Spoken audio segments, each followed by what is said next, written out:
People often believe that love is earned through kindness, stability, and consistency, but let us speak honestly now, not idealistically but truthfully. There is a kind of man who does not chase, who does not flatter, who does not yield. And yet, women pursue him like a storm seeking its center. Why? Because danger speaks to the oldest parts of the human soul. A dangerous man is not violent. No, he is far more formidable. He is unpredictable. He is self-possessed. He does not beg for approval, nor does he bend to expectation. He has tasted solitude and does not fear it. That is why his presence becomes valuable, because it is not guaranteed. The dangerous man knows this truth. People value what they must earn, and so he never throws himself at anyone's feet. He does not text back immediately. He does not explain his every move. He does not attempt to prove his worth. He is the prize, not the seeker, and in being so, he awakens something ancient in a woman's spirit, the desire to conquer what cannot be possessed. This man is not cruel, he is disciplined, he is not arrogant. He is certain. His danger is not in his fists. It is in his silence, in the way he can vanish without apology and return without explanation. His time is currency, and he spends it like a king. But understand this, the danger he represents is not recklessness, but control. And in this control lies the emotional paradox women cannot resist. With him, they feel both unsafe and seen, both vulnerable and valued. He becomes the test, and they chase the feeling of passing it. If a man wishes to be chased, he must become worthy of pursuit, not through wealth or looks, but through energy, through mystery, through emotional sovereignty. He must master his hunger so he is never starved for affection. For nothing is more intoxicating than a man who desires, but does not need. This is the lesson, cruel and liberating. Chasing is not about the man, it's about how he makes her feel. Make her feel alive. Make her feel uncertain. Make her feel inspired, and she will chase the flame even if it burns. There is a certain gravity that power exerts upon desire. It is not the power of wealth or fame that compels, but the deeper, quieter kind. The power of presence, of restraint, of an inner authority that answers to no one but itself. A man who is dangerous does not beg, plead, or chase. He understands that desire is never created by proximity or gifts. It is evoked by perception, and the perception he creates is simple. I am enough, with or without you. That alone, when spoken not in words but in action, becomes a force almost impossible to resist. When a man holds power over himself, his urges, his need for validation, his compulsions, he sends a clear signal. He is not ruled by his lower nature. That signal, though subtle, penetrates. It tells the woman in his presence that he is not a servant to his emotions. He can want her, but not lose himself in wanting. He can admire her, but he will not kneel, and it is in this posture, upright, composed, unshaken, that his danger begins to glow. Women, whether they admit it or not, feel it instantly. The moment a man refuses to orbit around them, they begin to lean toward him. The dangerous man does not live to be chosen. He chooses. He is not overwhelmed by beauty because he has seen enough of it to know that beauty alone is not rare. What is rare is sovereignty, the man who walks away not out of bitterness but indifference. His detachment is not coldness, it is clarity. He does not make decisions from desire alone, and when a woman senses that she cannot easily sway him, her mind begins to obsess. Why? Because unpredictability invites obsession, and power cloaked in calmness makes even the most secure woman question her hold. He does not need to speak much. His words are calculated, not rehearsed. He doesn't waste breath trying to convince anyone of his worth. He knows that power speaks best in silence. That silence becomes a mirror, and in it she sees her own eagerness, her curiosity, her pursuit. The more he withholds, the more she projects. She imagines depths in him, wounds, layers, stories, and that imagination does the work for him. This is not manipulation, it is mastery of energy. He simply resists the urge to explain himself, and in doing so, he becomes a mystery. And mystery is the birthplace of feminine desire. A man who is in control of himself doesn't chase women because he knows the chase is for prey, and he is not prey. He is the lion who watches, still observing, while the world moves frantically around him. The woman comes closer, not because she is commanded, but because she senses she is near something uncommon. Someone who does not bend for comfort, who does not lower his standards to feel wanted. In his world, acceptance is earned, not given freely. And in that elevation, she feels compelled to rise. The dangerous man is rarely emotionally explosive. He may have fire, but it is beneath the surface, not erratic. He can love, even deeply, but his love is a gift, not a bribe. He is capable of gentleness, but only once respect has been established. Because he understands this, affection without boundaries is weakness, and love given too quickly breeds contempt. And so he measures his expressions not to play games, but to ensure that value is exchanged with equal weight. His power does not come from dominating others, it comes from mastering himself. While others chase approval, he sharpens his discipline. While others seek attention, he refines his craft. He does not scroll endlessly through life looking for stimulation. He builds himself in silence. His ambition is not just for success, but for dominion over his own mind. And that, more than any surface trait, creates desire in those around him, because the soul recognizes strength before the eyes do. In his presence, people behave differently, not because he demands it, but because his energy sets the tone. He is not loud, but he is noticed. He is not controlling, but he is never controlled. He is not desperate for affection, so affection comes freely. The woman, sensing this rare alignment of passion and power, cannot help but move toward him, not because he chases, but because his stillness makes her restless. She must know more. She must earn access, and when access is rare, it becomes sacred. Power, when internalized, becomes silent charisma. And that charisma, when paired with composure, makes a man unforgettable, not because he tries to be, but because he doesn't have to. What is seen too often is eventually taken for granted. This is one of the cruelties of human nature. The more available a thing is, the less it is valued, not because it loses worth, but because the human mind equates abundance with mediocrity. The dangerous man knows this. He does not make himself common. He does not flood others with his presence. He lets absence create meaning. He becomes rare not by playing hard to get, but by genuinely being occupied with higher pursuits. In doing so, he transforms his time into something sacred, something others must earn. A man who understands scarcity does not feel the need to constantly reach out, constantly prove, or constantly please. He knows that true worth does not announce itself in desperation. Just as a rare diamond does not market its own beauty, the man who understands value allows others to discover his worth. He is not always accessible, and that very inaccessibility becomes intoxicating. When he does appear, people pay attention. When he speaks, people listen. Not because he's louder, but because his silence made space for weight.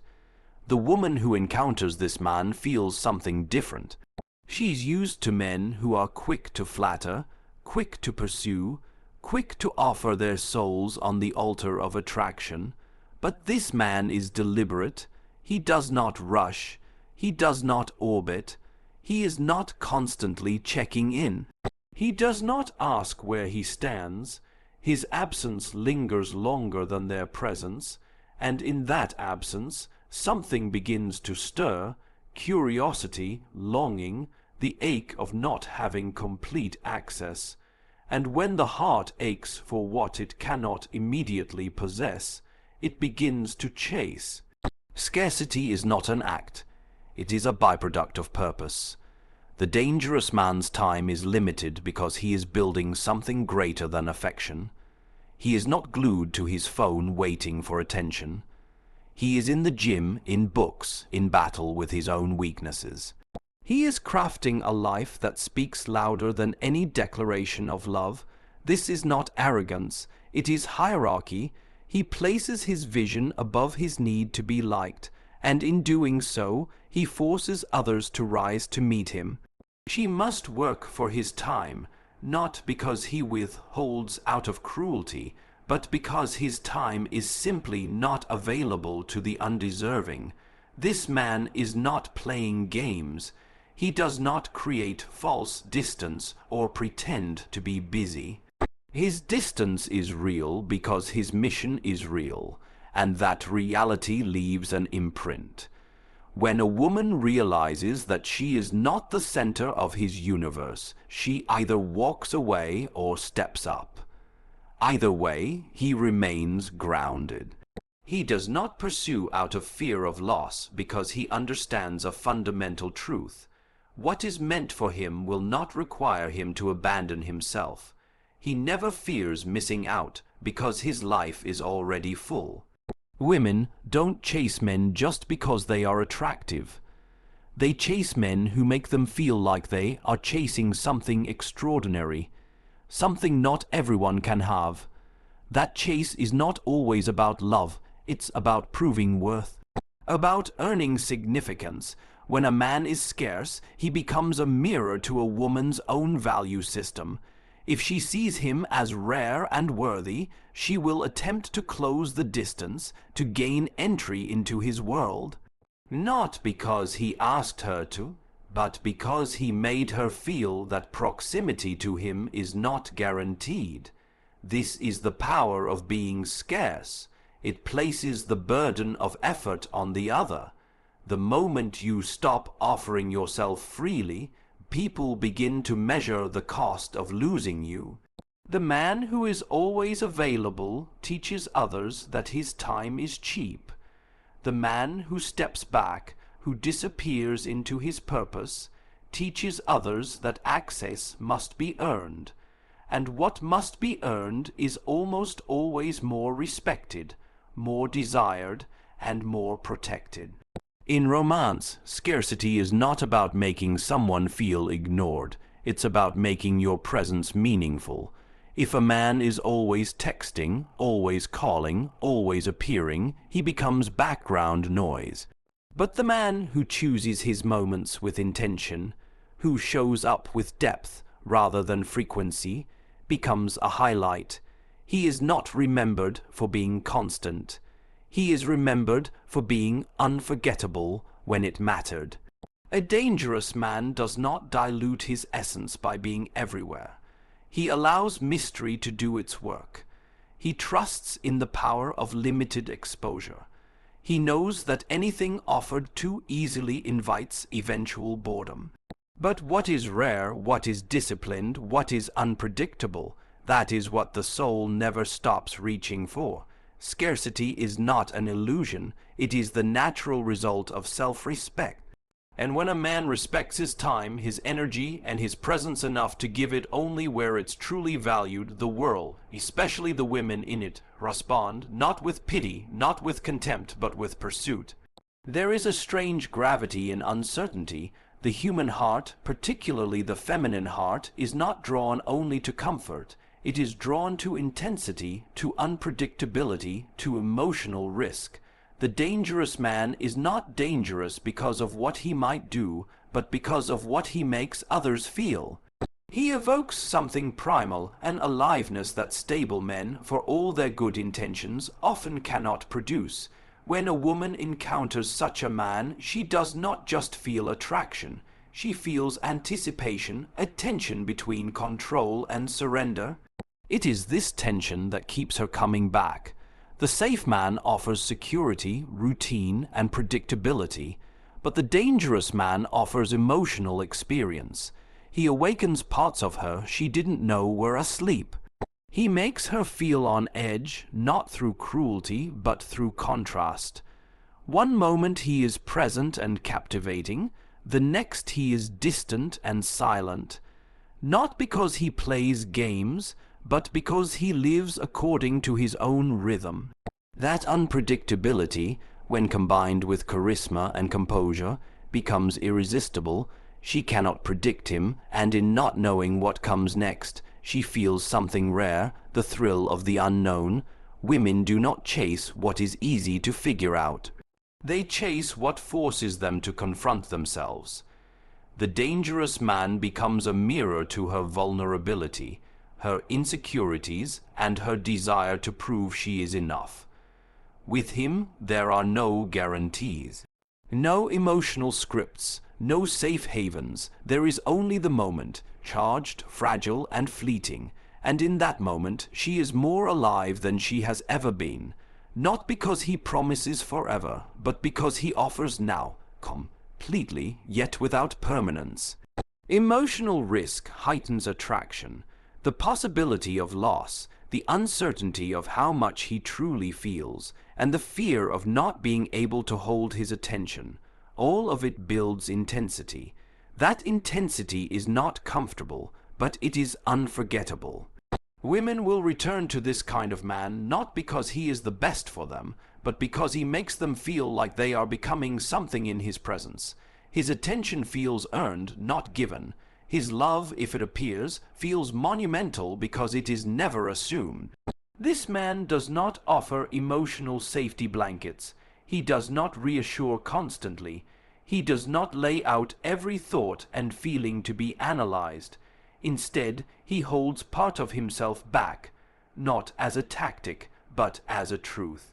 He knows that the parts of himself that remain unseen are the ones others long for most. He doesn't seek to be fully understood.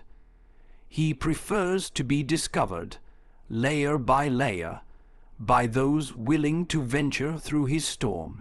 He understands that emotional risk is not just for her. It is for him too, and he does not give himself easily. That is part of what makes him so compelling. He doesn't fear intensity, he welcomes it. His presence is charged because he allows truth to surface, unfiltered. He does not suppress emotion, he controls it. But in that control is a paradox. His composure does not numb her feelings, it amplifies them.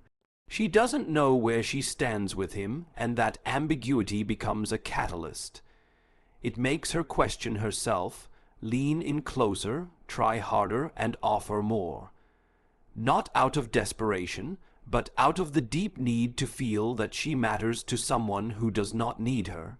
The dangerous man creates emotional contrast. He can be warm, even tender, but never weak. He can make her laugh, but never at the cost of dignity. He might touch her soul, but he will never make her the center of his world. And this balance, between intensity and indifference, between desire and distance, is what creates the chase. Women are not addicted to the man. They are addicted to the version of themselves they become when trying to earn him. They crave that challenge, they crave that reflection, because it makes them feel awake. Even when he is gone, she remembers, not just him, but the emotional landscape he took her through. The highs, the lows, the silence, the fire. He left fingerprints on her psyche. He made her question everything she thought she knew about love, control, and connection. That is the true danger, not that he hurt her, but that he changed her. And change, even painful change, is something the soul clings to. Because it proves that she felt something real, most men avoid emotional risk.